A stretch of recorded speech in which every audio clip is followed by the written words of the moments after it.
Apakah iPhone 11 masih worth it di akhir tahun 2023? Ini banyak nih dari kalian yang penasaran, apakah iPhone 11 itu masih worth it? Apakah iPhone 11 ini masih layak buat main game? Dan apakah iPhone 11 itu boros baterai? Agar kalian gak penasaran, simak videonya sampai habis. Let's get started. Nah, di sini kita coba flashback nih mengenai harga iPhone 11 ini waktu awal rilis, yakni di tahun 2019. Untuk iPhone 11 dengan storage 64GB itu di kisaran 13 jutaan, sedangkan iPhone 11 dengan storage 128 itu di kisaran 14 jutaan. Dan di iPhone 11 yang 256GB itu di kisaran 16 jutaan cuy. Dan pada tahun 2002 akhir itu sempat naik harga nih, dan kenaikan harganya itu gila-gilaan karena permintaannya meningkat tetapi stok barangnya itu sudah kosong. Bahkan untuk iPhone 11 second sendiri itu harganya bisa mendekati harga HP barunya. Tapi sekarang sudah normal terkendali cuy, karena banyak stok iPhone 11 yang masih baru. Kalau sekarang di akhir tahun 2023 ini, iPhone 11 yang baru dan resmi dengan storage 128 harganya di kisaran 8.999.000 atau bisa dikatakan ya sudah 9 jutaan cuy. Nah, belum lagi untuk nambah budget lagi nih untuk aksesoris lainnya seperti charger dan lainnya. Tapi kalau yang internal 64GB itu di kisaran 7 jutaan. Sedangkan kalau yang inter itu bisa di bawahnya lagi. Tapi ya risikonya ya bisa-bisa sinyal kalian keblokir. Dan kenapa iPhone 11 ini masih layak untuk dibeli? Jadi ada banyak banget nih kemungkinan. Yang pertama, untuk desain dari iPhone 11 ini terkesan sangat premium. Nah, premnya itu terbuat dari aluminium dan digenggamnya pun itu ya enak banget cuy. Kemudian ya anti air. Untuk desain dari iPhone 11 ini menurut gua ya sangat monoton ya. Contohnya saja di iPhone X sama iPhone XS, iPhone XR sama iPhone 11, iPhone 13 sama iPhone 14, dan iPhone 13 Pro sama iPhone 14 Pro, dan seterusnya. Perubahannya itu ya dikit doang, tapi selisih harganya itu nggak main-main. Meskipun mahal banget tetap aja nih ada yang beli. Ya tentunya ya, apalagi kalau bukan gengsi.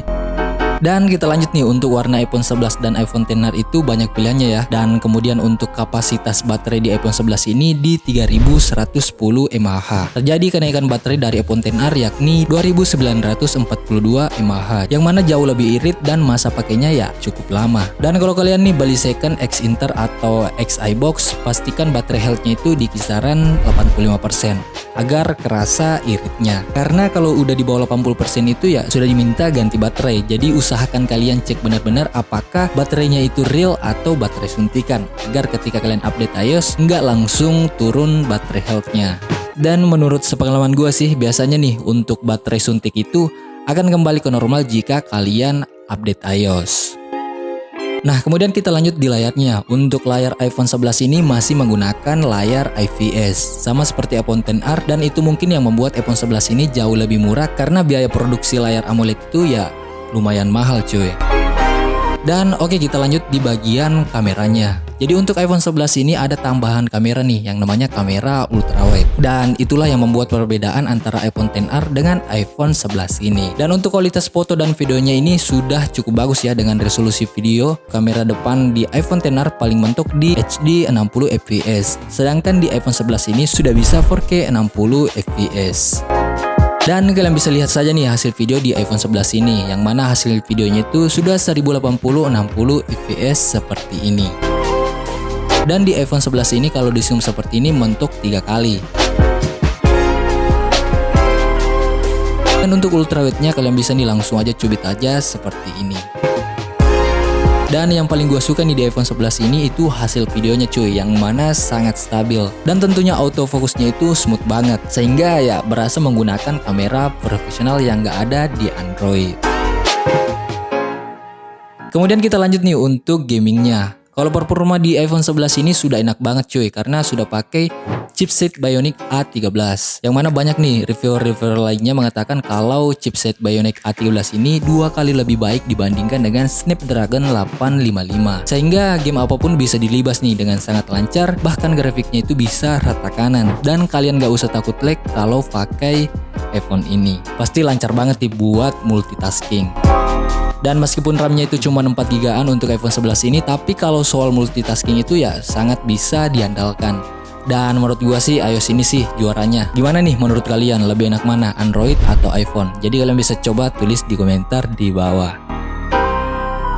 Tapi karena iPhone 11 ini keluaran tahun 2019 ya, dan menurut gua ini sudah terbilang jadul gak sih? Sekarang kan sudah di jaringan 5G, apa nggak lemot tuh untuk bagian sinyalnya dibandingkan dengan Android zaman sekarang?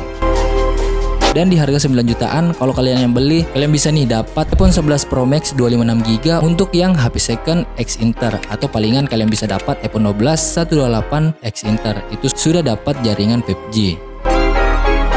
Dan gua nanya nih, kalian pilih yang mana? Tapi perlu kalian ingat ya, pastinya kalau X Inter itu banyak was-wasnya cuy. Seperti jaringan kalian bisa keblokir mungkin, dan ya pastinya butuh biaya lagi. Jadi bagaimana menurut kalian? Apakah masih worth it di akhir tahun ini buat beli iPhone 11? Jadi kalian bisa komen di bawah. Always kreatif.